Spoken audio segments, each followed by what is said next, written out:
Muy buenos días, 20 de abril de 2021, son las 12 horas y apenas un minuto y le damos a todos la bienvenida a La Brújula por Radio La Luna. Y empezamos con nuestros saludos en este programa, que es el programa número 267. Ya llevamos más de 2 años y medio, vamos para los 3 años, con más de 1000 entrevistas, así que este programa ahora está de fiesta todos los días. Daniel de Orantes, muy buenos días, ¿cómo te va? ¿Qué tal? Buenos días a nuestra querida audiencia. Bueno, y le damos también los muy buenos días a nuestro operador en el día de hoy, nuestro querido Héctor Didío. Que a diferencia del lunes, Héctor, el del lunes llena toda la tribuna y la llena de aplausos. Es una cosa impresionante, la hinchada que trae Beto, pero la misma seriedad, la misma eficiencia, la misma calidad, para que ustedes puedan escuchar de la mejor manera posible este hermoso programa que vamos a tener, por otra parte, en el día de hoy. Ahí me dicen que Uji, mi última nietita, hoy cumple 7 meses. Un besito para Uji, Un besito para Uji. Y bueno, y seguimos con los muy buenos días a todos los oyentes de Radio La Luna que se han quedado escuchando estos tangazos. Es la mejor selección de tangos de la radiofonía argentina. Realmente uno mejor que el otro, uno se queda encantado. Yo no sé quién hace esa selección, pero es de primerísima. Entonces se quedaron enganchados allí en los tangos de la mañana y aquí viene La Brújula y se quedan. Así que nosotros le damos los muy buenos días. No se vaya porque tiene por delante 2 horas estupendas, con invitados de lujo, temas importantísimos, mucha política, mucha información. También, lógicamente, a todos los escuchas que nos están siguiendo por la página www.radiolaluna.com.ar, página que está creciendo también para los que nos escuchan por las aplicaciones, por Twitter, por Facebook, a través de la computadora, en fin, por todos los medios de comunicación. A todos, muy buenos días. Le vamos a mandar un fuerte abrazo a Daniel Pérez, inventor del canal de YouTube La Brújula en la Luna. Todos los programas se recuperan allí y el fenómeno de ese canal de YouTube es que crece poquito, crece todas las semanas de manera absolutamente constante, de manera que seguimos creciendo. En un momento eso va realmente a reproducir.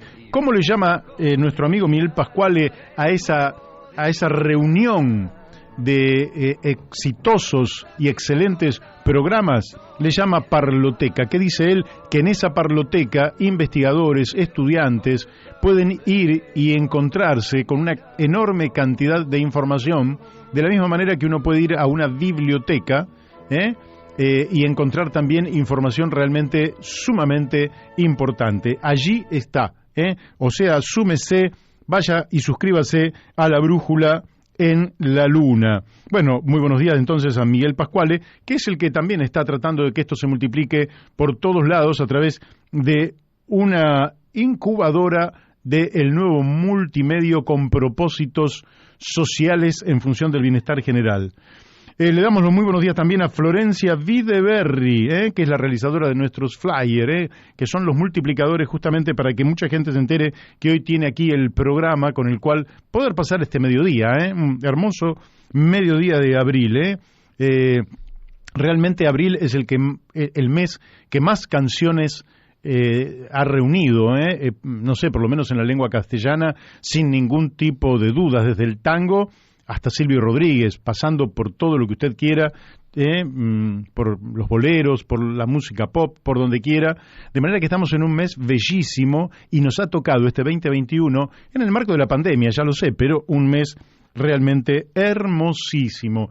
Hoy quiero enviar también un especial saludo y un abrazo a todos los que integran la Cámara de Comercio, Industria y Servicios de AEDO, aquí muy cerquita, siempre me llegan tanto de Hernán Mayor como de Jorge Costas. Jorge Costas está cumpliendo años hoy, así que le mandamos un feliz cumpleaños para Jorge Costas. A todos los miembros de la Cámara de Comercio, Industria y Servicios de AEDO, lugar donde yo estuve, o sea, mi viejo fundó una ferretería y fue comerciante de AEDO, y ese comercio duró más de 50 años en Aedo, hoy ya no está, pero bueno, me siento absolutamente identificado con todos sus miembros, con su espíritu, el alma de los comerciantes de Aedo, que en definitiva hay algo que nos reúne, que es la geografía, que es el tipo de casas, el tipo de vecinos, y que hacen que tengamos una comunidad espiritual particular, quienes integramos, yo ya no lo hago desde el punto de vista activo, pero me siento parte de este grupo de comerciantes, industriales y profesionales de diversos servicios que se reúnen en esta cámara, que está allí en la calle Caseros, si mal no recuerdo, 125 o algo por el estilo. Le doy los muy buenos días también a la doctora Mónica Colunga, que concursó como jueza y tuvo una excelente calificación.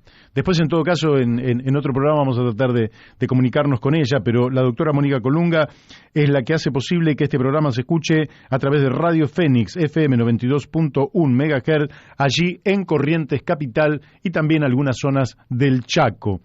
Y también los muy buenos días a Gustavo Ficini, Elvio Yadanza y Alberto Muñoz, que allí en las alturas de la cordillera de los Andes, en Uspallata, también hace posible que llegue la brújula en la luna, a través de Radio La Paquita FM 88.9. ¿Qué tipo de programa tenemos hoy? Daniel de Abrante, ¿qué tipo de programa? Te lo voy a contar.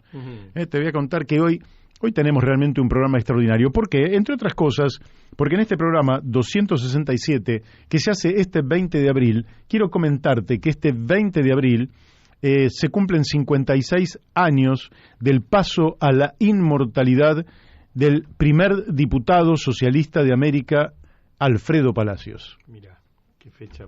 Mirá qué fecha para recordarlo. Y vamos a tener la posibilidad de recordarlo con Héctor Polino, Con Héctor lo vamos a recordar porque Héctor, se podría decir que ha sido un discípulo de don Alfredo Palacios. Él lo ha conocido personalmente, lo ha tratado personalmente, y realmente hoy lo tenemos dentro de nuestros invitados, así que seguramente vamos a empezar charlando con Héctor Polino a las 13 horas sobre este aniversario tan especial de un hombre cuya magnitud no siempre ha sido valorada, con una integridad moral y una jerarquía intelectual extraordinaria que no siempre ha sido valorada correctamente por nuestro pueblo, pero pienso que con el paso del tiempo eso siempre ocurre.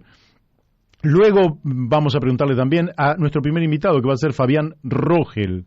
Fabián pertenece a la Unión Cívica Radical y vamos a hacerle algunas preguntas picantes, como para que... y también le vamos a preguntar por don Alfredo Palacios, así que después vamos a estar hablando con Julio Bárbaro, otro que fue diputado muy joven, como lo fue también Alfredo Palacios, que a los 25 años recién cumpliditos, ya era diputado de la Nación Argentina. Y finalmente vamos a estar hablando con nuestro amigo Carlos Méndez sobre la despedida de Raúl Castro de la dirección de Cuba, después de muchos años de estar en la dirección, tanto sea del partido como del Estado. Le vamos a preguntar a Carlos Méndez de qué se trató esa despedida de Raúl Castro, y también vamos a hablar lógicamente sobre Chile, pandemia y el panorama electoral. Mire qué pedazo de programa que tenemos, es decir, realmente yo creo que va a ser uno de esos programas que va a ser para el recuerdo, ¿sí? Va a ser para el recuerdo. Así que ya prontamente vamos a estar hablando con nuestro amigo Fabián Rogel. Mientras tanto, a los amigos que nos están llamando, que nos mandan mensaje, le pedimos 1000 disculpas, porque efectivamente no me resulta sencillo hacer dos cosas al mismo tiempo. Mientras estoy haciendo la presentación, mientras estoy en el aire, me cuesta enormemente darle respuesta a quienes se quieren comunicar, mandan mensajes o llaman. Así que les pido mil disculpas mientras vamos evolucionando con los invitados del programa. Siempre que tengamos la dicha de poder comunicarnos con él. Y si no tuviéramos esa dicha, le voy a pedir a Héctor que me pase un minutito de música y en ese minutito tomo el contacto con nuestro amigo, con nuestro amigo. Bueno, seguimos aquí en La Brújula por Radio La Luna y ya estamos en contacto con el diputado nacional mandato cumplido, Fabián Rogel, con quien estamos hablando desde Entre Ríos, desde Paraná, Entre Ríos. Buenos días, Fabián, ¿cómo te va? Bien, ¿cómo estás vos? Con un poco de subida la temperatura por estas horas. Bueno, está bien, pero acá tenemos un clima espectacular y espero que ustedes también lo puedan disfrutar de la misma manera. Fabián, voy a empezar por una pregunta que también sirva para presentar. Vos sos actualmente candidato a gobernador de Entre Ríos o precandidato a gobernador, ¿es correcto? Si le repasamos a la audiencia, yo tengo ya una dilatada trayectoria. He sido diputado de la provincia y presidente del bloque.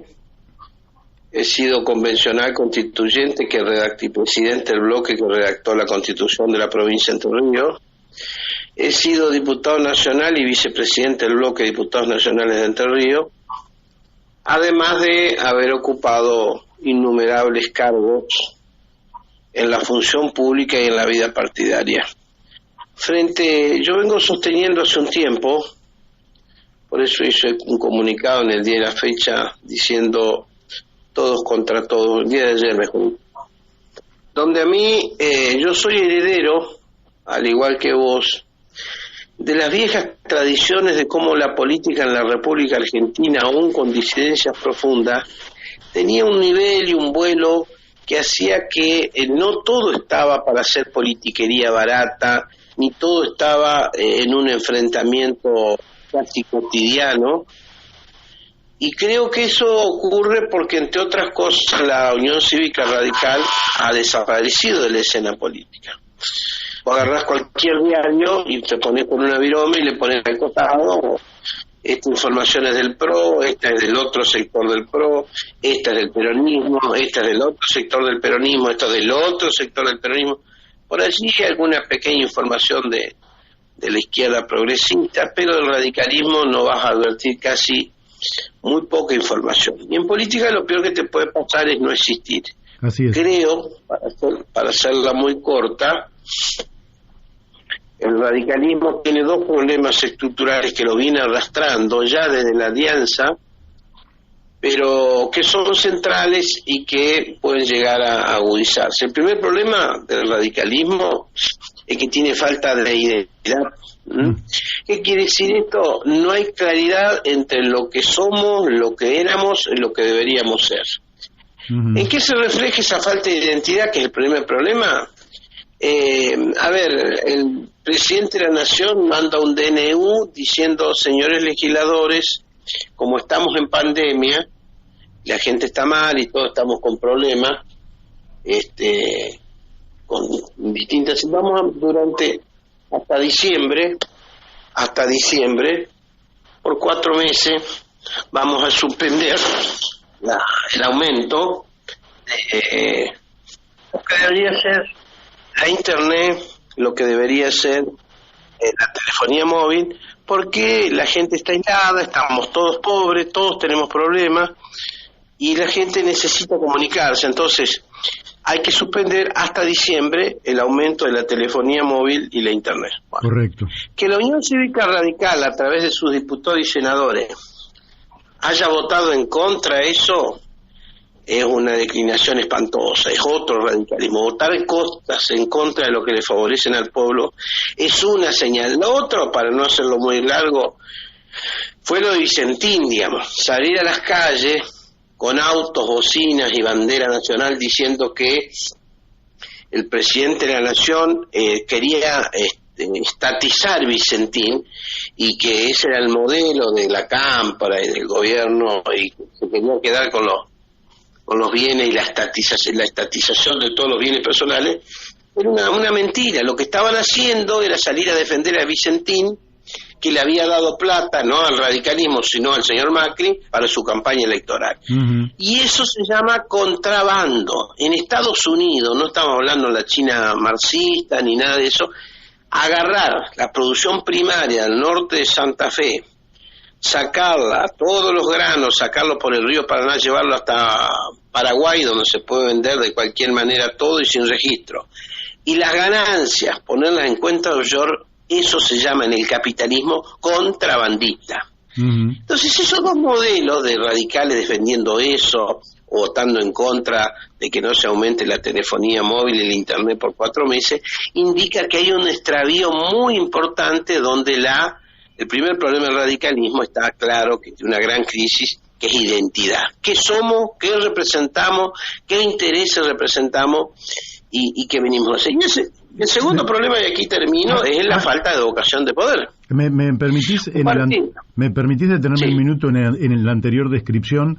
Nosotros quedamos muy sorprendidos cuando hubo una declaración seria de Alfredo Cornejo diciendo que Mendoza podría transformarse en un país independiente, dando lugar a la desintegración territorial de la Argentina. Porque no puede haber una declaración seria de alguien que no es serio.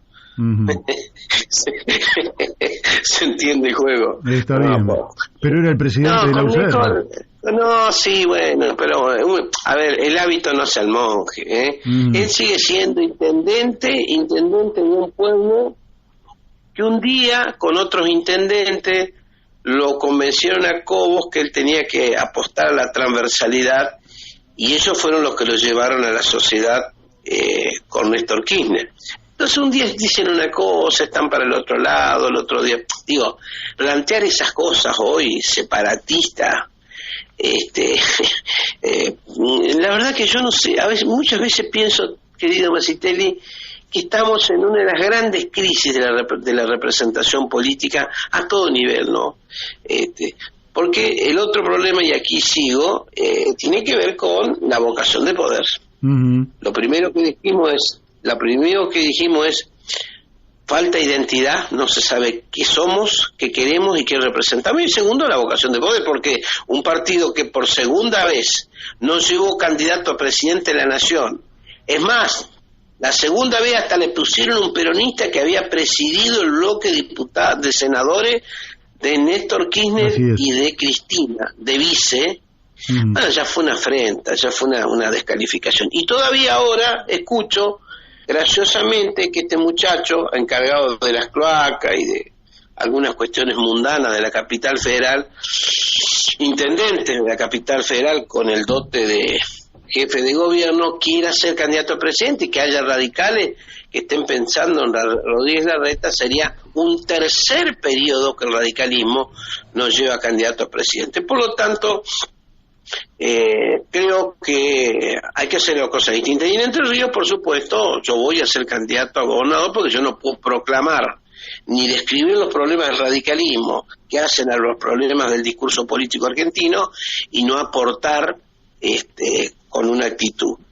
El radicalismo también va a tener que llevar un candidato a presidente, sí o sí, en esta elección, porque de lo contrario, mira, Masitelli, los partidos sirven y existen en tanto y en cuanto le sirven a la gente. Claro, ni más ni menos. Y escúchame, el perfil que vos tenés, que yo conozco, que es un perfil, digamos en una palabra, para ahorrar tiempo, progresista, de centroizquierda, de avanzada, nacional, popular, es yo veo una enorme incongruencia, ese radicalismo encolumnado detrás del conservadurismo del PRO. ¿Cómo se resuelve eso? Bueno, mira, la pregunta tuya es muy concretita, es salvajemente concreta, pero muy decente. Yo lo que voy a intentar, si te digo que tenemos problemas de identidad y de vocación de poder, yo tengo que hacer algo distinto. En esta provincia, yo los voy a obligar a todos a que hablemos qué vamos a hacer con la hidrovía, con los puertos, con el sistema previsional, qué vamos a hacer con el sistema educativo, con el Banco Entre Ríos, una estafa. Acá el grupo Eskenazi tiene un banco en Santa Fe y tiene el banco acá en Entre Ríos. Se llaman agentes financieros. O sea, son bancos que el gobierno de la provincia le da todo el dinero que junta de la coparticipación de los municipios, y ellos para administrar el dinero te cobran. Una cosa ajena a la lógica del capitalismo y del sistema financiero. ¿Cómo yo te doy mi plata y te tengo que pagar para que vos me la administres? Bueno, un desastre. Bueno, todos esos grandes temas, en Santa Fe por supuesto al revés, en Santa Fe como corresponde, que nace, que el Banco de Santa Fe le tiene que pagar al gobierno de la provincia para que el gobierno de la provincia lo acepte como agente financiero. Todos estos temas que no le importan a la gran audiencia que puede estar escuchando, yo los voy a obligar a discutir y también los voy a obligar a que hablemos del modelo de nación. Vamos a ver si el corrimiento ideológico que yo observo es de la dirigencia política o es del pueblo radical. Vamos a ver. Yo creo que los intereses de la gente, del pueblo, los problemas del pueblo van más allá de los intereses de los dirigentes, ¿no? Así que vamos a pulsear realmente cómo se ve esto, ¿no? Y vos, ¿cómo estás viendo? Vos decís, la UCR para 2023 necesariamente tiene que tener un candidato a presidente, y vos estás pensando en alguien, lo dijo Federico Storani hace pocos días, que ellos están pensando en Martín Lustó. ¿Vos estás pensando también en él o estás pensando en otra figura? Masitelli, si yo estuviera pensando en eso, te autorizo que me cortes la llamada. Bueno. No.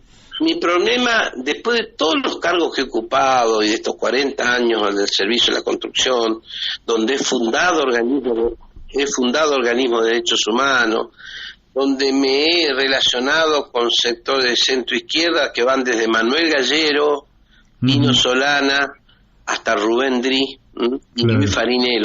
Por darte una pincelada, Sí. el radicalismo, yo fui amigo de Gustavo Grispo, de Bernardo Grispo, el último ministro decente de este país que se animó a separar entre la deuda legítima e ilegítima. Yo puedo llegar a pensar en Martín Lustó, la verdad que sería una contradicción flagrante. No. Martín Lustó es una cosa. Lo obligaron a afiliarse a la Unión Cívica Radical porque si no tenía de dónde ser candidato. Tiene un grupo que se llama Evolución. Ese muchacho, además de andar con andanzas personales que en otros tiempos moralmente eran juzgadas, como tener relaciones en la vida pública con una mujer embarazada, como si acá no ocurriera nada, era parte, como alguna vez la izquierda también tuvo la decencia y la actitud moral como un perfil personal. Ese fue el muchacho que hizo la 125. Sí. Confundiendo entre pequeño y mediano productor, la Federación Agraria con la sociedad rural. Pero no solo eso, sino que después que lo terminó echando Moreno del gobierno de los Kirchner, se hizo el opositor. Entonces yo no creo, sinceramente te lo digo, no vale la pena ni siquiera conversar. Puede ser un típico candidato que les gusta a los porteños. Yo no voy a descalificar a nadie porque el pueblo argentino tiene una confusión de Ushuaia a La Quiaca, pero los porteños, lamentablemente, siempre es un electorado más volátil y más casual y más de boda. Llegó a ganar Herman González en Capital Federal, ¿te acordás? Sí, en 1993. Sí. Ganó de la Rúa una vez porque Perón se pasó de rosca y se lo puso Sánchez Orondo de candidato a senador. Bueno, entonces hasta la izquierda, hasta los montoneros dijeron basta Sánchez Orondo, no, porque y lo votaron a de la Rúa como mal menor. Entonces es un electorado que lo conozco bien, el de la capital, y esta cosa de Lustó puede ser una cosa de moda, de joven transgresor, pero no, es parte de la confusión y es un nombre que representa los modelos económicos, financieros, contrario a lo que yo pienso, ¿no? Claro, ahora, entonces la pregunta que cabe, y vamos a volver a hablar, Fabián, hoy no va a ser la última porque hoy nos vamos quedando sin tiempo, lamentablemente tuvimos problemas de comunicación, pero de todas formas vamos a volver a hablar dentro de poco tiempo. La pregunta que cae de Maduro es, y esa recuperación de identidad histórica, de recuperar la causa frente al régimen, de recuperar lo popular frente a lo oligárquico, lo nacional frente a la prepotencia del imperialismo, todo ese perfil de recuperar los grandes recursos, los grandes bienes de la nación para el pueblo. ¿Desde dónde el radicalismo va a recuperar esa identidad? ¿Desde el interior?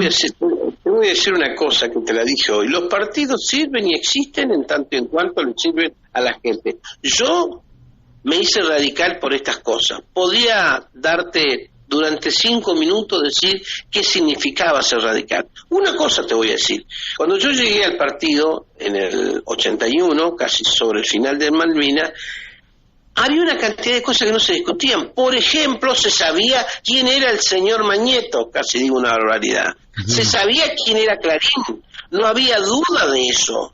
¿Me entendés? Ese detalle es un detalle que, por ejemplo, haber votado en contra de que no se aumente más la telefonía por 4 meses, se hizo para que el señor Mañeto no perdiera 200 millones. Estas cosas eran claras. Yo no tengo la culpa que haya habido mayoritariamente una dirigencia que haya vuelto conservadora y haya desvirtuado estas cosas. Vos sabés que yo tengo un libro sobre el petróleo, yo fui miembro informante cuando se estatizó de nuevo YPF, y las cosas que yo escuché en las reuniones previas eran, las terminé poniendo sin nombre y apellido en el libro, porque había diputados y senadores que decían, ¿qué van a pensar de nosotros los gallegos? ¿Cómo va a quedar la seguridad jurídica? Yo le recordé que la seguridad jurídica se dio bastante en el tiempo de Menem y así no fue. Entonces, yo no tengo, no es problema mío que yo vaya a seguir siendo radical como Alén, como Irigoyen, como Crisólogo Larralde, como Moisés Levenson. ¿Yo qué culpa tengo si los otros se corrieron a la derecha, no? Yo voy a intentar, y vamos a intentar con un grupo de radicales del país, al menos sentenciar. Yo encabezo la lista convencional del partido. Hace 6 meses debió reunirse la convención y no la han convocado. ¿Sabes lo que significa? Por primera vez en la historia la Unión Cívica Radical no ha convocado a su convención. Así que bueno, daremos los debates correspondientes de todas maneras, de todas las formas, ¿no? Bueno, Fabián, por hoy te agradezco mucho la amabilidad que has tenido de estar en el programa, y como quedan muchas cosas pendientes, próximamente volveremos a conversar. ¿Te parece bien? Cuando vos lo quieras. Un gran abrazo a la audiencia y a vos por interesarte sobre este partido que fue un gran partido. Así es. Bueno, fuerte abrazo, Fabián. Hemos hablado con Fabián Rogel, que efectivamente, como ustedes lo han escuchado, ha tenido infinidad de cargos públicos, partidarios. Bueno, yo elijo el de haber sido diputado nacional, de haber trabajado en su momento junto a Pino Solanas en las grandes causas de la nación argentina, y que realmente son la que muestran que los grandes movimientos populares, como fue el radicalismo, el socialismo, el peronismo, todavía tienen una raíz popular muy potente, pero muchas veces lo que se produce es la burocratización de la dirección de esos espacios políticos, que se van corriendo a la derecha, porque van acomodando el cuerpo a sus propios privilegios, a sus propios ingresos, a sus propios intereses, desatendiendo luego y divorciándose de los intereses del pueblo. Así que, bueno, bien, estoy contento con esta entrevista. Ya vamos a estar comunicándonos con Julio Raffo. Perdón, con Julio Bárbaro. Recuerdo haber participado en Paraná de las primeras reuniones con Rogel y Pino, allá por el año 2007. Bien, bueno, ya estamos en contacto con Julio Bárbaro. Julio, muy buenos días. Buen día, ¿qué tal? Te escucho un poquito bajo, espero que el operador me dé un mejor retorno. Voy a empezar desde un lugar... ¿Vos me escuchás bien? Yo te escucho muy bien, Mario. Perfecto, bueno, entonces voy a empezar desde un lugar muy obvio para después hacerte la pregunta. El lugar obvio es el preámbulo de la Constitución Nacional, y resalto 4 objetivos de este preámbulo: constituir la Unión Nacional, afianzar la justicia, consolidar la paz interior y promover el bienestar general. Son casi mandatos sagrados porque están en el preámbulo que da origen a la organización de nuestra nación argentina. Ahora, parece que no existieran, porque a la Unión Nacional le respondemos con grieta y con confrontaciones enormes. A la justicia, con la polarización de la riqueza en un polo y la pobreza en el otro. La paz interior vivimos, digamos, nerviosos todo el tiempo, insultando y descalificando al otro, y el bienestar general brilla por su ausencia. ¿Qué hay que hacer, Julio, frente a esta ignorancia de lo que es un mandato fundante de la nación argentina? Bueno, la decadencia que estamos viviendo es atroz, porque uno tiene un gobierno que se ha ido desinflando, pinchando, lenta, inexorablemente, y una oposición que lo acompaña. Digamos, es muy difícil encontrar hoy propuestas dignas de tener en cuenta, ¿no?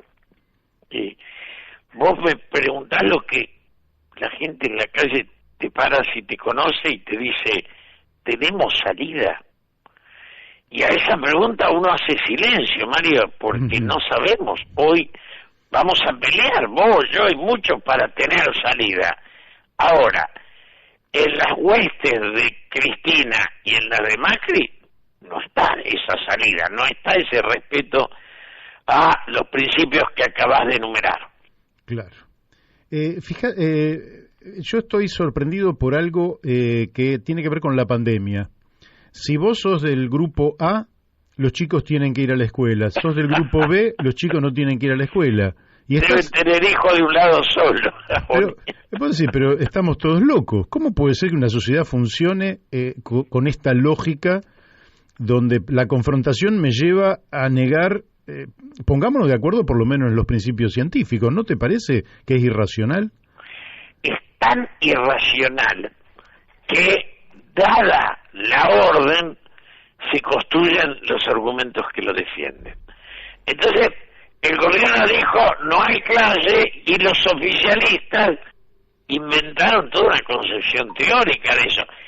Ahora, el gobierno horas antes decía por sus ministros que había clase. Bueno, es muy triste, porque las ideas son simples justificatorias o justificaciones de los hechos, y los hechos son siempre decadentes, ¿no? Uh-huh.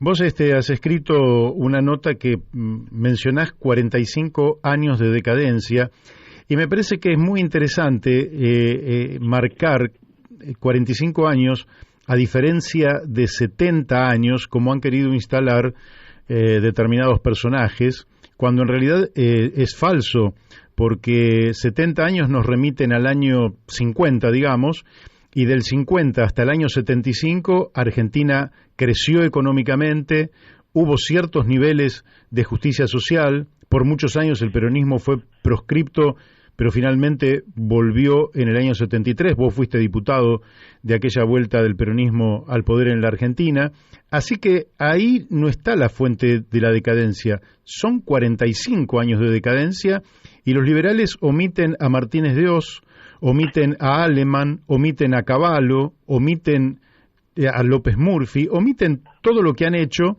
Y ¿por qué no nos explicás qué querés decir cuando decís 45 años de decadencia? Eso dice, cuando dicen 70, es porque dirían que en la década del 30 había virtud, y cuando vino el peronismo, o sea, se votó, salieron de la dictadura. Están planteando su antidemocracia profunda, son tipos que no le gusta el voto. Pero si das un paso, Mario, en ese tema, vos cuando dicen 70 están disimulando, porque yo digo siempre, yo fui diputado de un país con un 4% de pobreza y una deuda de 6.000 millones de dólares. Con esos dos datos, vos tenés claro que la decadencia tiene 45 años. Claro. Por eso yo digo, y en esto lo hago provocando, son 45 y 10.000 desaparecidos, porque también la izquierda, cuando dice 30.000, está inventando un número para poner a la guerrilla como conducción del no macrismo, del no liberalismo, cosa que también es falsa. Vos ves que actualmente es, digamos, por decirlo de alguna palabra, y no me gustaría ser despectivo, pero el montonerismo lo que se encubre en una lógica de conducción del país, es decir... Sí, y antiperonistas todos, en el sentido... Yo el otro día, hoy le hablé a un periodista que le hacía una entrevista a Eduardo Aliberti, y yo en la entrevista, Aliberti dice, el kirchnerismo es lo más de izquierda que puede dar la Argentina. Y vos sabés, Mario, que vos que sos de izquierda en serio, yo escuchaba a este señor y pensaba, para ellos son de izquierda los gobiernos que le dan a los militantes de izquierda un lugar en el gobierno. Es así. Es lo que vos decís, es así. O sea, el tema no es la gente, el pueblo. Por eso esa izquierda, que fue el Partido Comunista y algunos sectores más, nunca fue popular, porque quedaba claro que se referían a su lucha de poder, no a las necesidades de la gente. Claro, y efectivamente hubo una concepción de burocratización, de profesionalización de la política que los obligó a no saber vivir de otra manera que no sea de la teta del Estado, y entonces eso los llevaba a explicar, cada vez que podían chupar de esa teta, a explicar que el gobierno no era tan malo como algunos decían, pero no solo del kirchnerismo, lo dijeron en otras épocas infinitamente más graves. Yo tengo en mi historia, y fuimos con Montserrat, un diputado, uno que había sido diputado del Partido Intransigente, un hombre progresista en serio, invitados antes de que asuma Menem, pero en esa etapa a Panamá a apoyar a Noriega. Y viajamos, y era la izquierda del continente, de toda América Latina, que se juntaba a apoyar a Noriega. Entonces nosotros le decíamos, pero muchachos, esto es la droga. Y la respuesta era sí, pero va contra el imperialismo. Sí, claro, es una... claro, pero eso remite a un colonialismo mental que tiene su centro en otro lado. Bien, claro. Sí. Entonces, y lo llevó a esos equívocos que realmente, bueno, no me quiero detener en eso. Hay que construir algo para adelante, es decir, y ese algo se tiene que refundar una cultura. ¿Entendés que la cultura del trabajo, el estudio, el esfuerzo, la producción es la que va a sacar a la Argentina adelante? Yo creo que es la única, es la de nuestros padres, es la que nos criamos, y además, cuando el logro es resultado del esfuerzo, hay una satisfacción en la persona. Cuando el logro no tiene el esfuerzo, por eso también los herederos nunca llegan a tener la riqueza de los constructores, en el sentido de la riqueza humana hablo, ¿no? Así es. Al dejarles todo hecho, también le quitan la posibilidad de forjarlo, que es lo mejor que le puede pasar a un ser humano en la vida, Mario. Vos, acá tengo varios, pero hay uno en particular que es casi parte de esta mesa, como Daniel de Abrantes, que nos está acompañando, que es Mario Morales, y que dice, te leo textual: querido amigo, ¿a quién votó Bárbaro? A Macri, ¿verdad? Si podés aclararme esta duda, gracias. Sí, creo que lo dijiste muchas veces, sí, votaste a Macri. Yo además digo lo siguiente: para los amantes de una causa, las causas no son Boca o River, que te cambian el jugador y vos seguís gritando en la tribuna. Mi causa, que era el peronismo, cuando yo la vi encarnada en Daniel Scioli, dije, no, muchachos, paren. Y te digo que hablé muchas veces con Scioli. Vos y yo nos criamos en una sociedad donde la política era el lugar máximo del pensador, digamos, era un logro, era lo que da en Uruguay a Sanguinetti, a Mujica, a Tabaré, ¿no? Claro. Entonces cuando a mí yo lo vi ayer y no lo podía creer. Entonces dije claramente, prefiero al enemigo antes que a la degradación de mi causa. Y esto lo repito hasta el cansancio, porque si vos amás la causa, que te la arrastres, porque mi causa no podía estar en manos de Scioli, preferí que sea Macri, y segundo, quería salir de Cristina. Es decir, ellos nunca fueron el peronismo, nunca, y fui amigo de Néstor, de Cristina, de Alberto, pero no porque no fuera el peronismo, porque el peronismo es una ortodoxia, no, porque no tenían una concepción ideológica en la política, sino el pragmatismo de la codicia, nada más, hermano, no demos vuelta.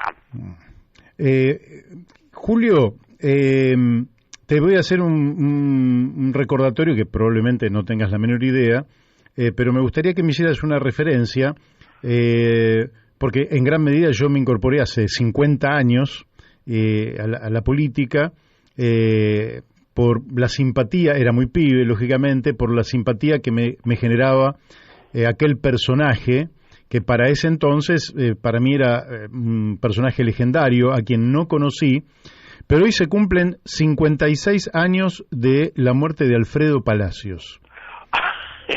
¿Qué dirías vos? Porque vos tenés, lógicamente, mejor edad que yo como para haber convivido o haber sido... Tengo 79, yo me acuerdo cuando Palacios salió senador por Capital. Creo que fue en los 60, 61. 61. Mi hijo era socialista, me mandaba al colegio de cura, pero votaba a Palacio. Eso era total, porque te decían que te eduquen los curas, porque ellos no tenían educación.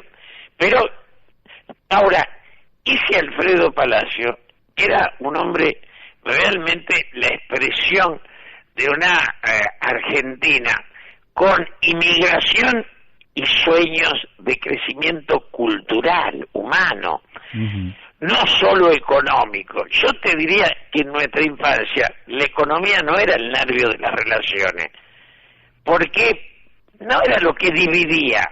Hoy yo me encuentro con que el compañero o amigo de toda la vida que gana 50.000 pesos no puede ir con uno al mismo restaurante. Que tampoco estamos hablando del mejor restaurante de Buenos Aires, se puede sentar a gastar 1.200 pesos con uno. Ahora, tomo esto, me voy de Palacios y vuelvo a esto que vos acabas de decir.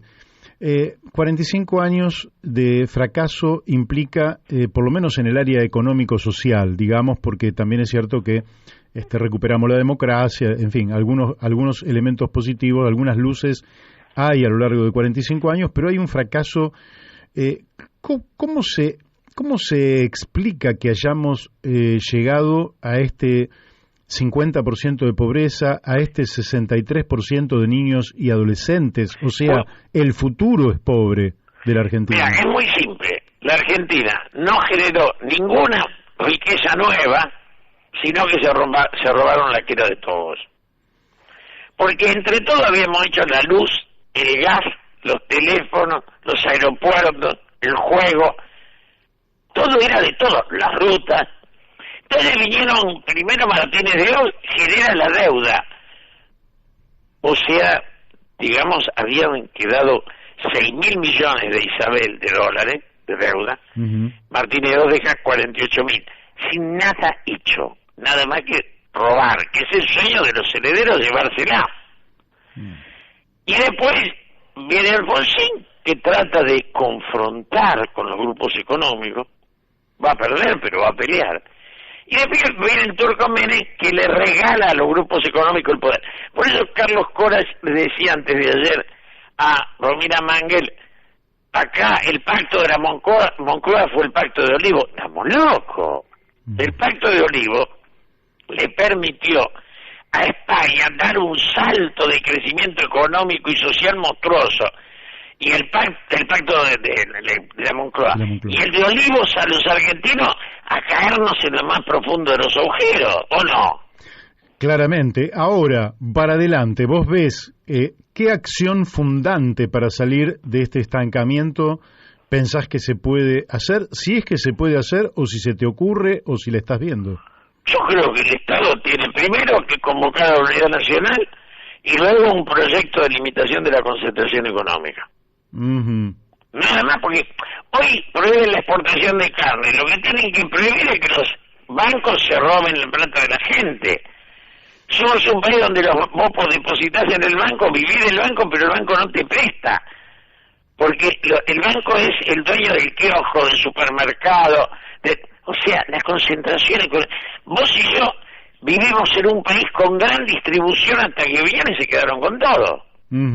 Así es. O sea, si vos no parás, no detenés la concentración, yo le dije 1000 veces, cada farmacia que avanza a Farmacity es un clase media que degradas en clase baja. Sí. Cada Carrefour son 100 almaceneros que matás.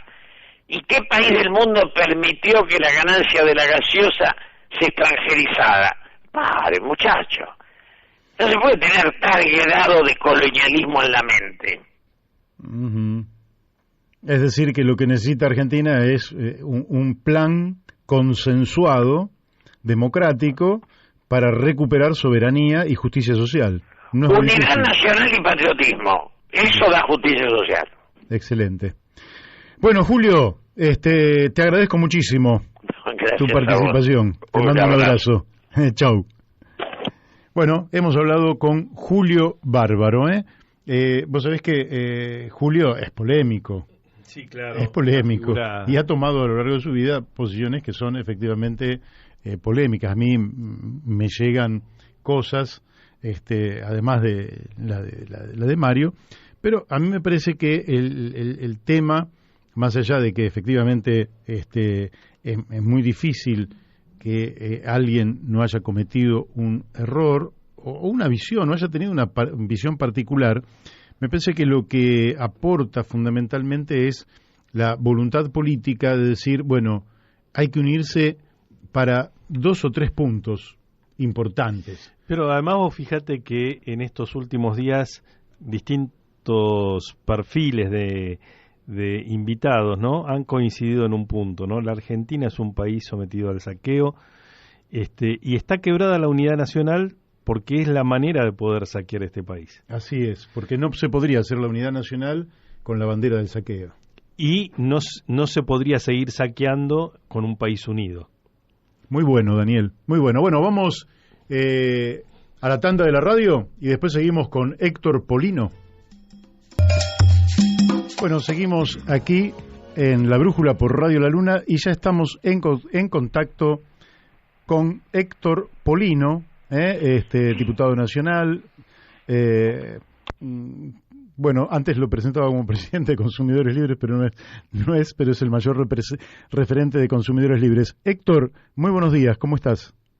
Muy bien, gracias, ¿cómo te va? Fundador y representante legal de Consumidores Libres. Muy bien, bueno, mira, estoy obligado a empezar por rememorar en este 56 aniversario del paso a la inmortalidad de Alfredo Palacios, al primer diputado socialista de América. Y la verdad es que sos una de las personas más indicadas para que nuestros oyentes tengan un perfil de quien fue un verdadero socialista, un servidor del pueblo trabajador durante 60 años y un ejemplo de vida.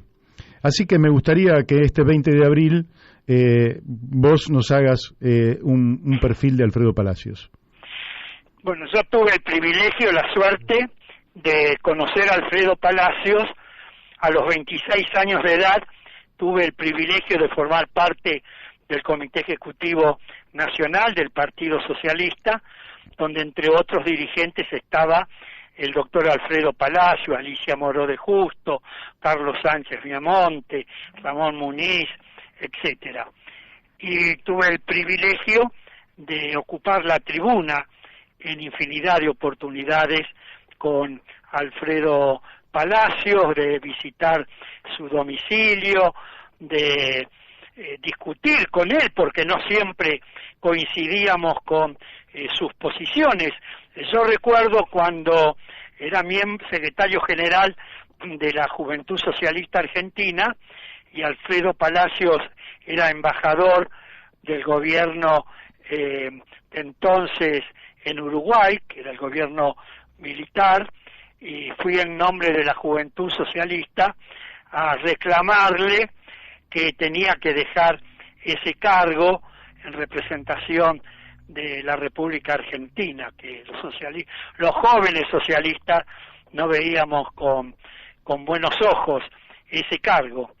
Y Palacio nos prometió que él estaba gestionando un acuerdo cultural Argentina con Uruguay y que en cuanto ese acuerdo se firmara, él iba a renunciar a la embajada. Y por supuesto cumplió estrictamente con su palabra después de haber firmado ese convenio cultural Argentina con Uruguay. Y Alfredo Palacio fue el primer diputado socialista de América, el hombre que inició la lucha, el trabajo legislativo en favor de los derechos de los trabajadores, y fue el autor de las primeras leyes protectoras de los derechos de los trabajadores, del sábado inglés, la jornada de 8 horas de trabajo, el descanso dominical, etcétera. Fue una de las figuras políticas más importantes de la República Argentina. Y yo siempre recuerdo aquellas palabras de Palacio cuando decía: la política es la más noble y la más desinteresada de las tareas del ser humano, las más nobles y las más desinteresadas. Cuando uno ve a una parte importante de la dirigencia política de hoy participando de la vida política no tanto por convicciones y por ideales, sino haciendo negocios, enriqueciéndose desde la función pública, la figura de Alfredo Palacio se agiganta con el transcurso del tiempo. De modo que hoy lo recordamos con mucho cariño, fue una de las figuras más grandes que tuvo la política argentina, junto a Juan B. Justo, a Enrique Digna, junto a Carlos Sánchez Viamonte, fueron José Luis Romero, fueron portaestandartes de las banderas de la libertad y la justicia social, de modo tal que hoy lo recordamos con mucho cariño, con mucho afecto y con mucho respeto, porque fue coherente y consecuente desde el principio hasta el final de su vida. Así es, bien. Bueno, ahora volvemos a la actualidad. El último número que dio el INDEC de inflación es del 4,8%, y todos sabemos que la gente que tiene ingresos fijos es como si le hubieran hecho un descuento del 5% de su ingreso, con ingresos que ya están mermando desde hace años, que siempre pierden frente al proceso inflacionario. ¿Cómo estás viendo y midiendo el proceso inflacionario, sobre todo en los productos que ustedes miden, que son los de consumo popular, es decir, no los de lujo, no los suntuarios, no los que son prescindentes, sino los que son imprescindibles para la vida? Mira, de acuerdo al último dato del INDEC, como vos señalaste, en el mes de marzo, el 4,8%, es el más alto desde septiembre del año 2019. Y de acuerdo al INDEC, acumula un aumento del 13% en el primer trimestre del año 2021 y un 42,6% en la medición interanual. Y de acuerdo al INDEC, en el mes de marzo el aumento fue del 4,6% en alimentos. Y vos fíjate, a consumidores libres, en el mes de marzo, nosotros dimos la información el día 6 de abril, es decir, mucho antes que el INDEC, y a consumidores libres le dio el aumento en el mes de marzo 4,19, 4,20, ¿no? Y al INDEC le dio, que mire todo el país, 4,6%. 6%. Es decir, que estamos muy cerca. Sí, sí. Y por supuesto, los aumentos de los salarios no fueron en la misma proporción. Desde diciembre del año 2015, los salarios han perdido alrededor del 40% del poder adquisitivo. Tremendo. El 31,6% de los hogares son pobres, y dichos hogares tuvieron un ingreso familiar total promedio de 29.500 pesos. Y en 5 años, el salario de referencia percibido en diciembre del año 2015, actualizado en pesos a marzo del año 2021, debería ser de 64.300 pesos. Y en cambio son 36.600 pesos, incluyendo la suma fija de 4.000 pesos que otorga el gobierno nacional a los trabajadores y que cubren hasta 60.000 pesos brutos. ¿Te das cuenta la pérdida en el poder adquisitivo de los salarios de los trabajadores? Y los jubilados, en el presupuesto nacional, el gobierno previó una inflación del 2021 de un 29%, y están previstos 4 aumentos jubilatorios que en total, en todo el año, van a sumar 32,2%. Y de acuerdo a los datos que tenemos de aumentos de precios a la primera quincena de abril, vamos a tener, si lo proyectamos a diciembre, vamos a tener una inflación entre el 48 y el 50%.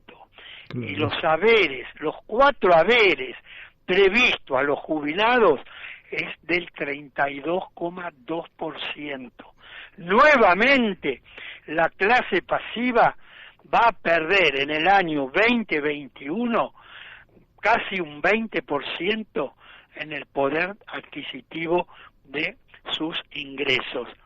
De modo que estamos ante una verdadera crisis.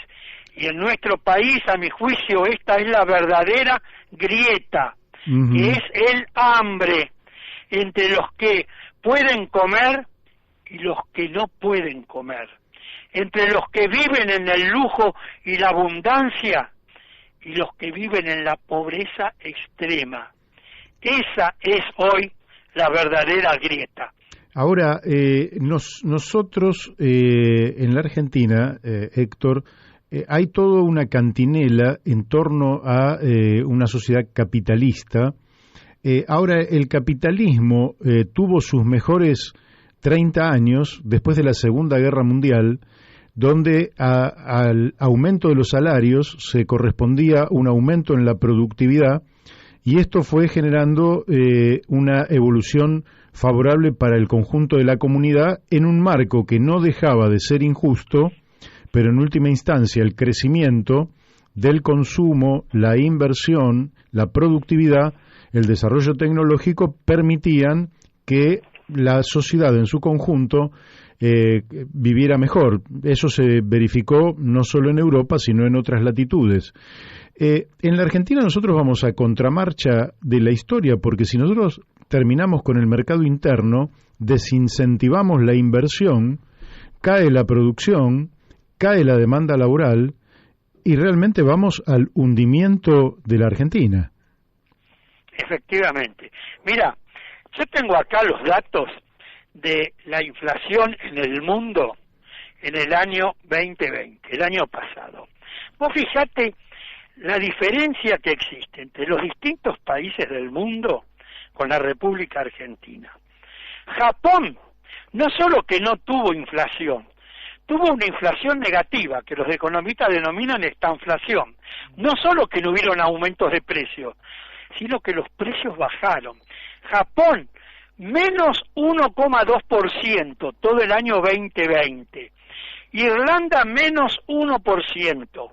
Suiza menos 0,8%, Hong Kong menos 0,7%, China menos 0,3%, Singapur empató, no tuvo ni aumentos ni disminución de precios, se mantuvieron inalterables durante todo el año 2020, 0,0%. Finlandia, 0,2%. Italia, 0,2%. Portugal, 0,3%. Suecia, 0,5%. España, 0,6%. Francia, 0,6%. Inglaterra, 0,6%. Corea del Sur, 0,6%. Canadá, 0,7%. Australia, 0,9%. Alemania, 1%. Estados Unidos, 1,4%. Nueva Zelanda, 1,4%. Indonesia, 1,6%. Polonia, 2,4%. Sudáfrica, 3,1%. México, 3,5%. Filipinas, 4,2%. Brasil, 4,6%. India, 4,6%. Rusia, 5,2%. Arabia Saudita, 5,3%. Turquía, que aquí se produjo un fuerte aumento, 15%. Argentina, 36,1%. Fíjate en qué lugar del mundo está la Argentina con respecto al proceso inflacionario que vive. No se explica solamente como pretenden los paleoliberales que es por emisión monetaria, sino que también hay una disputa del ingreso donde aumentar los precios relativos implica obtener ganancias sin hacer inversión y sin generar un mejor proceso productivo ni organizativo. Claro. Y yo quisiera además de darte otro dato interesante. Los economistas, muchos economistas de la Argentina, señalan que esta enorme inflación que tenemos en la Argentina se debe a la carga impositiva. Y yo quiero darte algunos datos también, porque se habla de, efectivamente, la carga impositiva en la Argentina es alta. Yo vengo sosteniendo desde hace años, incluso cuando fui diputado nacional, presenté proyectos para modificar el impuesto al IVA, que es uno de los impuestos más injustos, porque paga la misma alícuota la persona más pobre, más humilde, más menesterosa que la persona más rica, más adinerada del país. Hay que modificar el impuesto al IVA, eliminándolo en aquellos productos de la canasta básica de alimentos de consumo masivo. Bien. Pero quiero darte este dato que está relacionado con la inflación que yo te acabo de dar en el mundo. En el año 2020, la carga impositiva en la producción fue del 35% en Argentina, muy cerca del promedio mundial, que fue del 31,5%, y por debajo del promedio de la Unión Europea, que fue del 36,8%, pero más alta que en África, que fue del 26,2%, y Asia el 28%.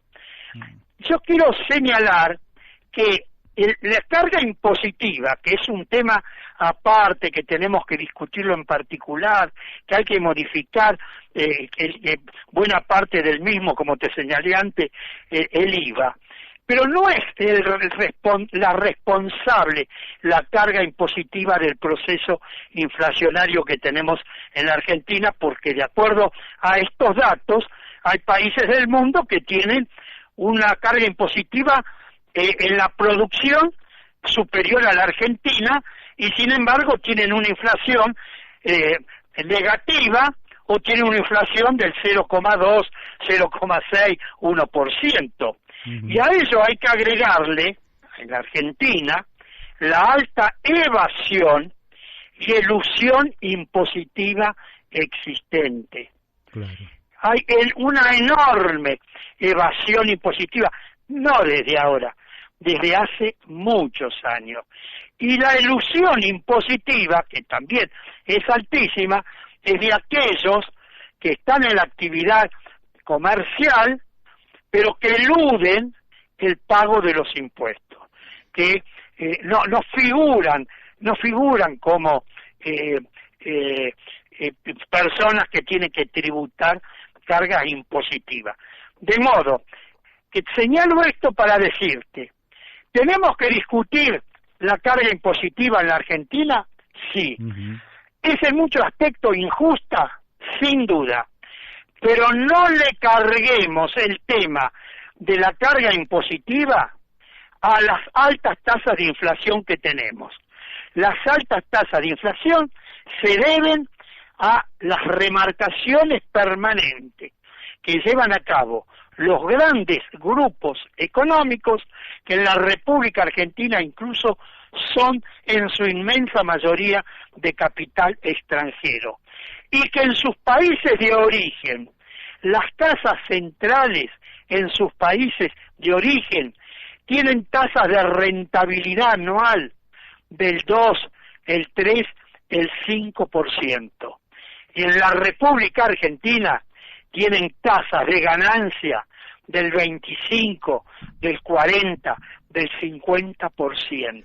Héctor. Y es ahí donde está fallando la economía argentina, en los controles de los gobiernos de turno, que en lugar de perder el tiempo en controlar a la verdulería, a la panadería, a la carnicería o la panadería del barrio, uh-huh, hay que controlar a las 28 grandes empresas que operan en nuestro país, todas de capital extranjero, que concentran más del 70% de la producción de los productos de la canasta básica de alimentos y artículos de limpieza. Héctor, ahí es donde hay que poner el acento. Yo creo, Daniel de Abrantes te habla. Héctor, ¿cómo estás? Muy bien, gracias. Yo creo también que otro de los problemas que motoriza la inflación en la Argentina es el negocio financiero y la ley de entidades financieras que lo sostiene. Y digo esto, ¿sí?, porque acá hay grandes beneficiarios del proceso inflacionario y el sistema financiero es uno de ellos, ¿sí?, que logra tasas por colocar su fondo fundamentalmente al Estado, ¿sí?, a través de las LELIQ y otros mecanismos que están apalancados en el proceso inflacionario y que le generan una renta extraordinaria, ¿sí?, y que además ese proceso inflacionario que de alguna manera debería servirle al Estado para poder mejorar su capacidad de repago de las actividades propias del Estado, termina siendo, termina escurriéndose por vía instrumentos financieros hacia las arcas de las grandes instituciones financieras. Parece que ese es otro de los grandes temas que abona a la inflación en la Argentina. Hay ganadores y perdedores con el tema inflacionario en la Argentina. Pero sin duda. Los ganadores están bien claros. Los perdedores también están bien claros en la República Argentina, ¿no? Claro. Los perdedores son los asalariados, los que viven de un ingreso fijo, los jubilados que perciben el haber mínimo, que es el 70% de la clase pasiva de nuestro país, que nadie controla el precio de los medicamentos y estableciendo pautas estrictas con relación al precio de los mismos, donde los grandes laboratorios, todos, la inmensa mayoría de ellos de capital extranjero, tienen ganancias escandalosas y remarcan los precios todos los días, cuando los distintos elementos que componen las estructuras de costos no aumentan todos los días, ¿no? Uh-huh. Efectivamente, como vos decís, la parte financiera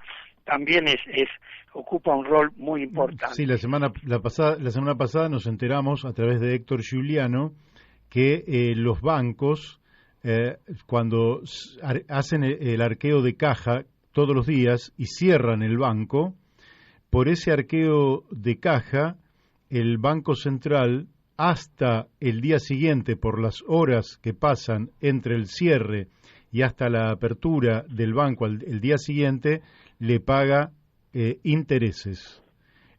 Nos pareció un escándalo de una magnitud tremenda, pero el Banco Central se niega a dar información al respecto porque dice que fue una decisión del directorio del banco en 2004, cuando el presidente del banco era Alfonso Prat Gay, y que no siente el deber de informar al respecto. ¿Qué pensás vos sobre el tema de la transparencia en la economía argentina?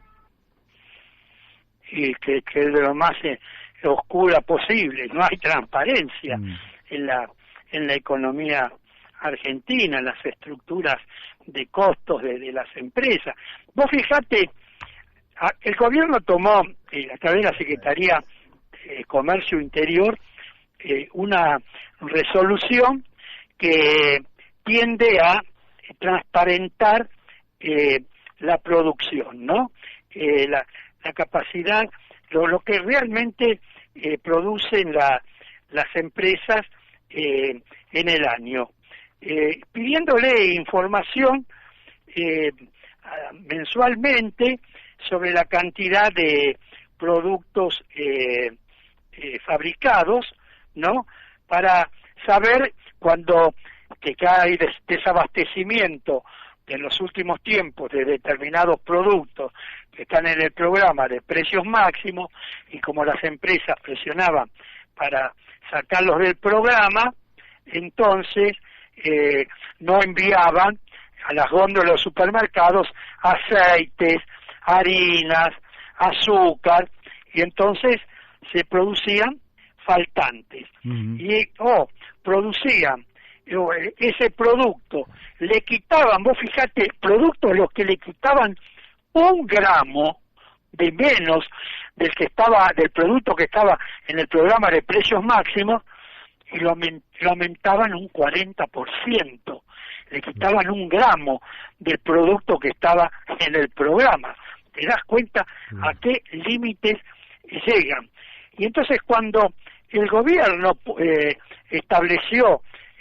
sacó esa resolución estableciendo esa información que tenían que suministrar, pusieron el grito en el cielo, que eso desalentaba la inversión, que eso iba a producir la huida de los grupos económicos de la Argentina.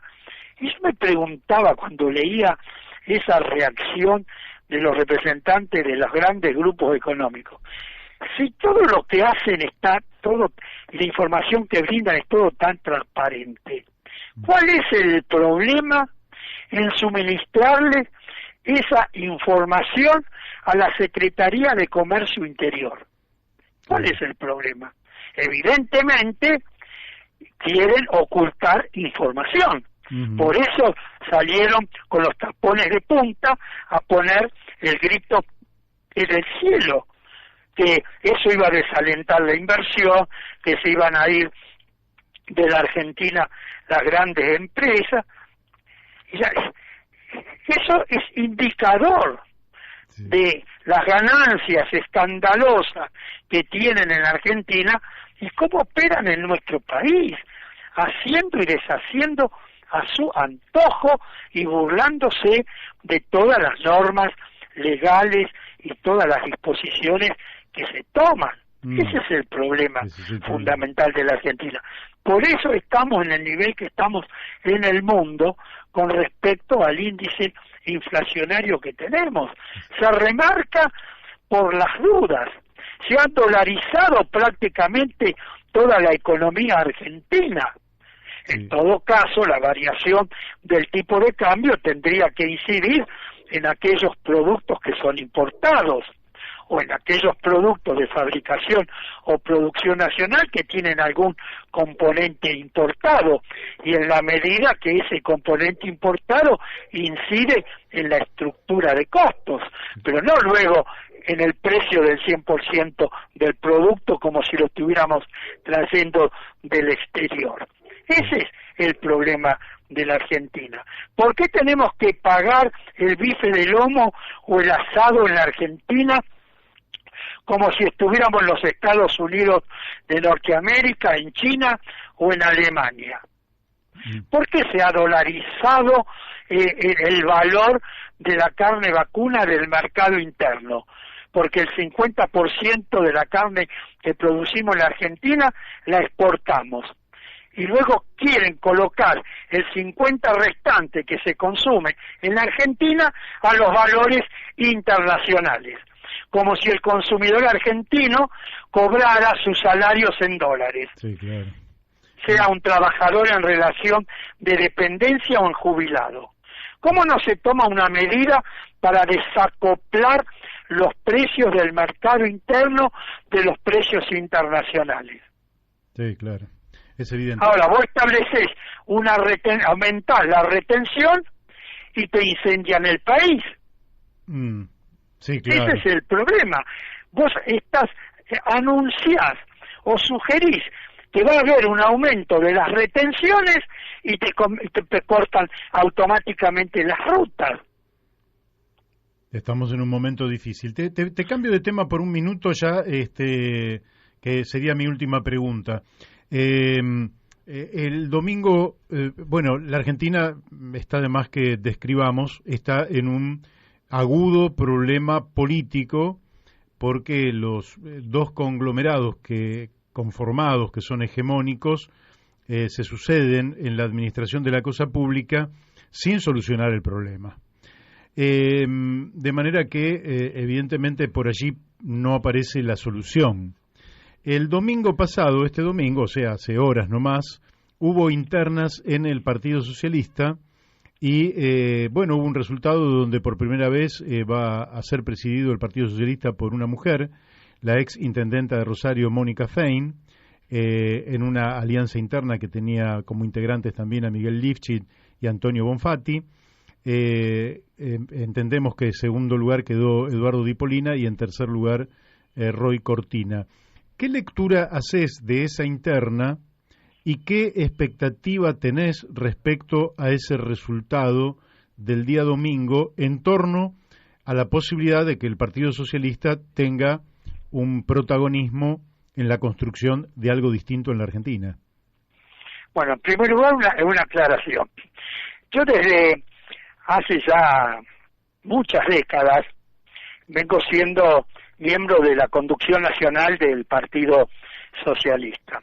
Y esta es la primera vez que por propia voluntad resolví no participar de esta elección, a pesar que 2 de las 3 listas que se presentaron me convocaron a formar parte de la misma, por supuesto en los primeros cargos, y por propia voluntad decidí no participar de esta elección, por lo siguiente, porque una de las 3 listas ha participado el candidato a presidir el partido en la última elección, en la misma boleta, donde en un lugar estaba Francisco Macri, Mauricio Macri. Con Mauricio Macri, candidato a presidente de la República, Larreta a jefe de gobierno y Roy Cortina a el legislador porteño. Entonces, nosotros hemos planteado, muchísimos miembros del Comité Ejecutivo, la intervención del distrito de la Ciudad de Buenos Aires, porque un partido socialista que tiene miembros que van en la lista encabezada por Mauricio Macri, no tiene nada de socialista. Mauricio Macri está a la antípoda del pensamiento político de Alfredo Palacio, de Alicia Moró de Justo, de Juan B. Justo, traductor del Capital de Carlos Marx al castellano en la Argentina.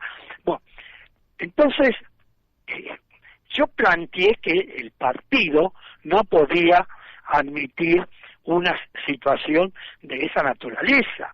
O sea, eso excede Dentro de un partido político puede haber gente más a la derecha, más a la izquierda, más al centro, pero dentro del ideario socialista. Claro. Ahora, si en la última elección vos fuiste en la boleta junto con Mauricio Macri es la antípoda, está en la otra punta del arco político, de mi pensamiento político, de mi lucha política a lo largo de más de 70 años, enfrentando las dictaduras militares, habiendo sido secuestrado en una oportunidad y demás. A esta altura de mi vida política, ir a competir con Mauricio Macri y la reta en la elección, bueno, decidí no participar. Bueno, ganó la elección Mónica Fein, estuvimos hablando por teléfono hace un rato. Yo espero que el partido reaccione frente a esta situación. El partido en los últimos tiempos ha desaparecido de la escena política argentina, perdió la gobernación de Santa Fe, perdió la intendencia de Rosario, de haber formado parte de un bloque en la Cámara de Diputados de la Nación de 8 diputados nacionales, tenemos uno solo, de haber tenido diputados en la legislatura porteña no tenemos a ninguno, habiendo tenido en la legislatura de la Ciudad de Buenos Aires 6 legisladores, tenemos solo 2, el partido está en una situación crítica, en una situación muy difícil. Entonces, veremos qué es lo que pasa en los próximos días en el partido. Yo estoy en total disidencia con los acuerdos con la derecha. El partido es un partido socialista histórico que puede tener, y ha tenido siempre y lo va a seguir teniendo, sus líneas internas, más al centro, más a la izquierda, más a la derecha, pero dentro del ideario socialista, para cambiar esta sociedad capitalista en la que vivimos, que nos ha conducido a la Argentina a estos niveles de pobreza y de indigencia, que es un verdadero fracaso de la política argentina, de un país que tiene 2 habitantes, uno es pobre, tenemos más del 10% de indigentes, y resulta que producimos y exportamos alimentos para más de 400 millones de personas que hay en el mundo. Bueno. Hay que recuperar el Partido Socialista en la Argentina, perdió el rumbo en los últimos tiempos y vamos a ver qué pasa de aquí en el futuro. Te agradezco muchísimo, Héctor, te mando un fuerte abrazo y bueno, a seguir luchando, como siempre. Que sigas muy bien, hasta pronto. Muchas gracias. Bueno, hemos hablado con el diputado nacional, mandato cumplido, Héctor Polino, representante legal de Consumidores Libres, que nos ha ilustrado sobre un conjunto de temas bastante importantes. Y ya estamos en contacto con nuestro amigo Carlos Méndez. Carlos, ¿cómo te va? Muy bien, Mario, muy bien. En primer lugar, escuchando muy atentamente lo que decía Polino. Me interesa porque es un tema, digamos, para también conversarlo acá con los socialistas y amigos que residen acá en la ciudad de La Plata. Claro. Y a ver si están al tanto de estas posiciones que a veces uno ignora cómo son estas discusiones, estos debates internos al interior de los partidos y solamente conoce lo que se difunde, lo que se publica. Sí. Así que lo encuentro muy relevante y lo seguía con mucha atención. Bueno, con el agravante de que en la provincia de Buenos Aires, en esa interna, ganó Roy Cortina, que, como dijo Héctor Polino, directamente abandonó el ideario socialista y se encolumnó detrás de Mauricio Macri y Rodríguez Larreta, lo cual entra en una contradicción flagrante, pero ganó en la provincia de Buenos Aires y de La Plata es el referente de Roy Cortina que ganó en la provincia de Buenos Aires. Claro. Bueno, pero sí, te toca a vos hacer la investigación correspondiente. Bien, Mario, bueno, queremos comentar hoy algo, digamos, que ha sido en algunos medios difundido, que es lo que terminó ayer el octavo Congreso del Partido Comunista Cubano. Eso es realmente una noticia muy relevante, lo que también se informa hacia afuera, pero nosotros vamos a tratar de escarbar un poquito dentro de estos minutos, dentro de lo que se pueda, el trasfondo que hay, digamos, de la situación de Cuba, y bueno, de su partido gobernante, que es el Partido Comunista Cubano, que es, digamos, es un partido único. La historia, porque es un partido único, este partido nace en 1965, es decir, varios años después que había triunfado la Revolución Cubana, que fue en 1959, conducida por Fidel Castro. Fidel Castro estaba en otro movimiento de organizaciones revolucionarias que combatieron en guerrilla en la Sierra Maestra contra un gobierno dictatorial y corrupto que era el de General Batista. Hay que relevarlo, digamos, digo esto porque no fue una lucha dirigida por el Partido Comunista, o sea, posteriormente Fidel Castro, y a ver si alcanzamos a explicar las razones por qué, que se orientan, ¿no es cierto?, hacia las posiciones de entonces, digamos, que era importantísimo dentro de la Guerra Fría.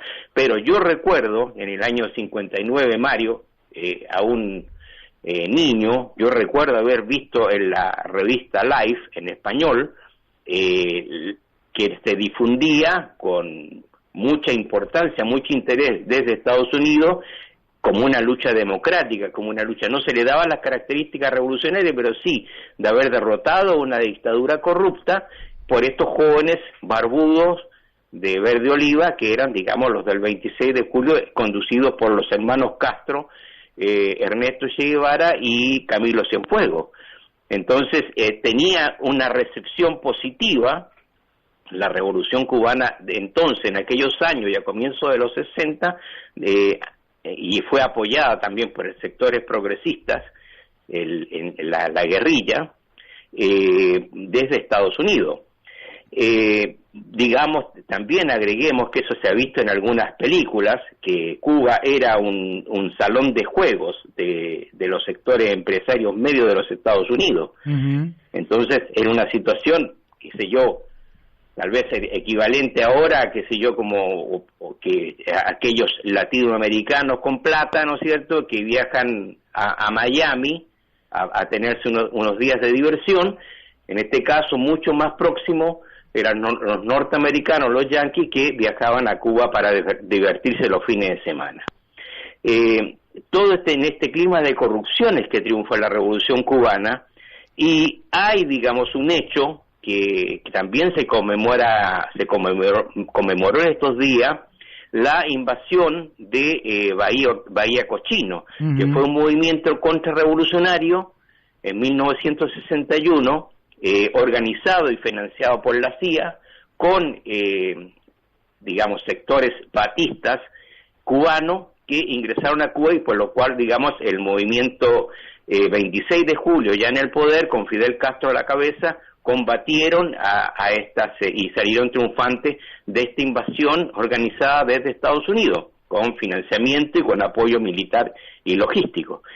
Entonces, es en ese ámbito, digamos, que Cuba se ve, o el gobierno cubano, más bien este movimiento, se ve en la obligación de orientarse hacia, para cuestión de obtener apoyo en cuanto a la visión internacional entonces, y que trascendía en la Guerra Fría, de incorporarse, ¿no es cierto?, como un socio o como un aliado secundario, por supuesto, terciario, de la Unión Soviética. Y después, bueno, se van a producir una serie de hechos ya alineados con este sector de la Guerra Fría de entonces, y que va a provocar el aislamiento de Cuba, ya no digamos de la revolución, no de la guerrilla, sino que del país, es aislado en toda América Latina, es arrinconado y expulsado en el fondo de la Organización de Estados Americanos,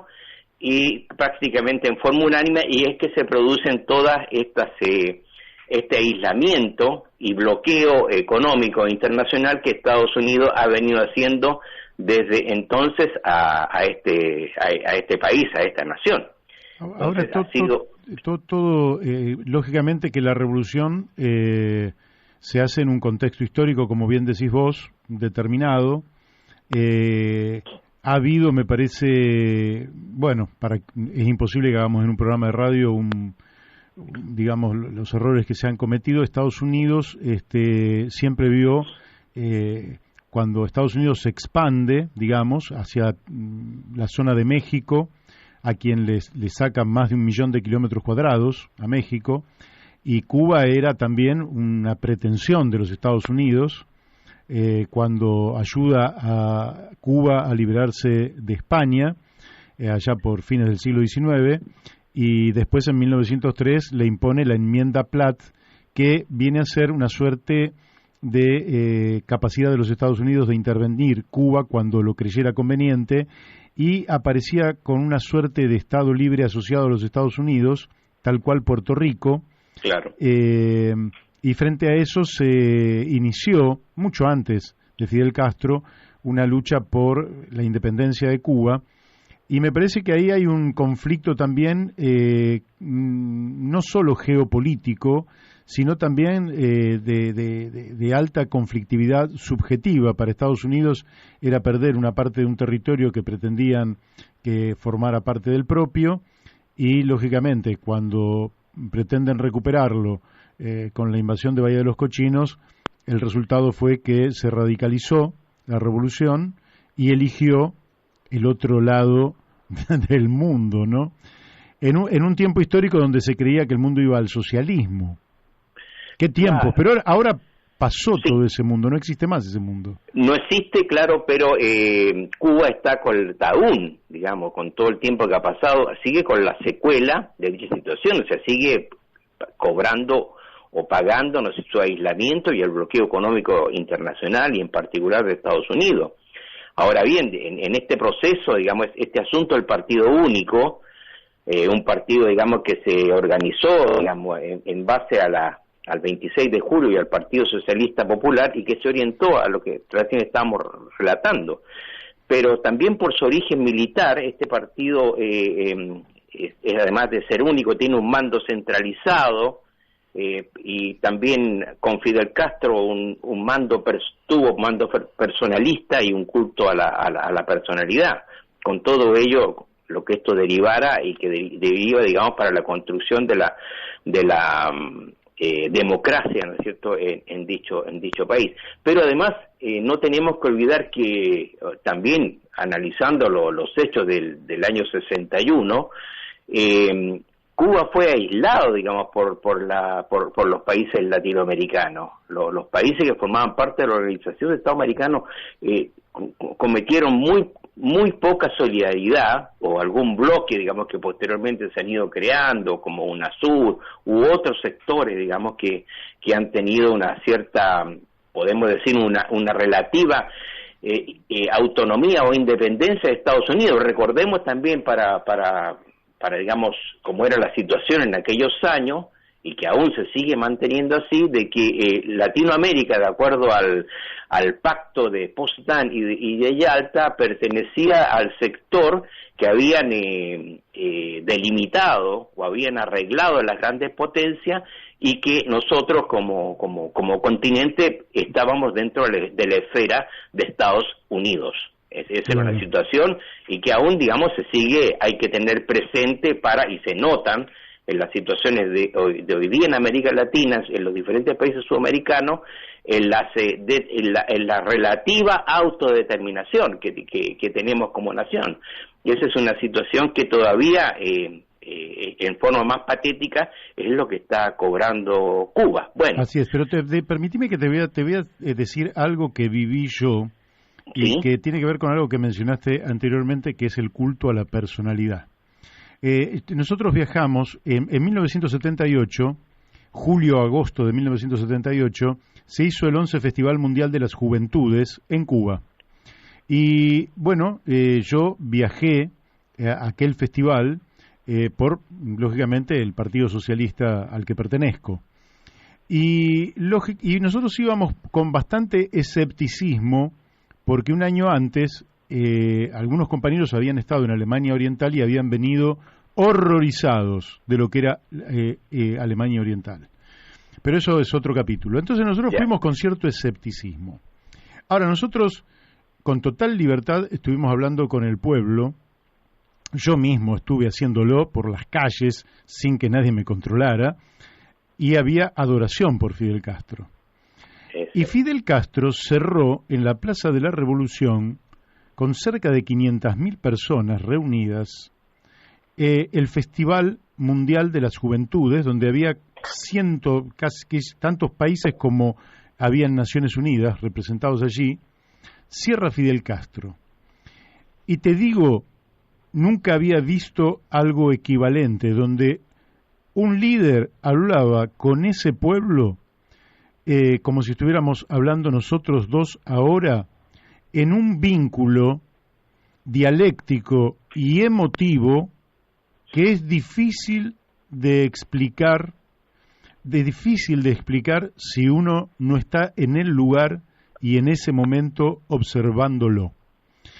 De manera que son fenómenos también muy particulares, con líderes absolutamente excepcionales, que generan realidades que a veces nos cuesta un poquito también entender desde otras latitudes. Pero yo te digo que es un fenómeno bastante interesante, porque para muchos sigue siendo insondable qué es lo que ha pasado, que esa revolución tan atacada, tan golpeada, caída la Unión Soviética, que era el soporte material de su existencia, tuvo valores para sostenerse y continuar hasta nuestros días. Pero esto será fruto de otro análisis en otra oportunidad. Tenés los últimos 2 minutos para cerrar. Bueno, mira, vamos a terminar con esto, porque realmente es muy dinámico. O sea, también en esta fecha, ya recordamos lo de Bahía Cochina, hace 10 años atrás renunció Fidel Castro precisamente en un congreso, en el 6º Congreso del Partido Comunista, decidió, digamos, no ocupar, ya estaba enfermo, obviamente Fidel, no ocupar ningún cargo en el partido después de varias décadas, y entonces es que asume Raúl Castro, que es el que renunció también este fin de semana, su hermano, con 89 años. Y Fidel fallece, digamos, el 25 de noviembre del 2016, pero ya estaba en manos del poder, ¿no es cierto?, del partido y del gobierno de Raúl Castro, que precisamente este fin de semana renunció y ha asumido, bueno, lo que estos congresos son así, no hay ninguna sorpresa, quien lo sucede es el actual presidente de Cuba, que continúa como presidente y además como jefe del partido, que es Miguel Díaz-Canel. La sucesión, bueno, hay muchas especulaciones y creo que no son relevantes en este momento, las iremos viendo seguramente los próximos tiempos. Bueno, nos quedó Chile, pero ¿qué vas a hacer? El tiempo se nos ha ido, Carlos. Bueno, mira, en 30 segundos, una similitud que es para desarrollarla y para pensarla, una similitud con los dos países, las dos elecciones presidenciales que hemos analizado anteriormente, la de Ecuador y la de Perú. Uh-huh. ¿En qué se parecen? Es que en enero en Ecuador participaron 16 candidatos presidenciales y el 11 de abril de abril pasado en Perú participaron 18 candidatos presidenciales. Hoy en Chile hay 16 candidatos a la presidencia. Ajá. Probablemente se agrega uno o Sandón de Renovación Nacional próximamente. Bueno, queda para el martes que viene que analicemos Chile entonces.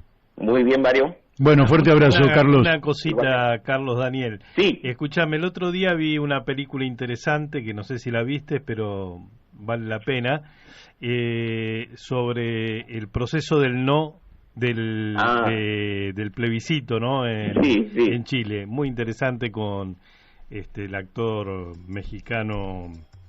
Bueno, ahora no me sale el nombre. Chile, la alegría ya viene. Sí. Claro, bueno, de alguna manera también participamos Daniel y Mario, Bárbaro. La seguimos el martes. Bueno, nosotros nos vamos hasta el viernes a las 17 horas. Ahora quédese aquí en Radio La Luna, AM 1140, con el programa de Paco Rodríguez, España en el recuerdo.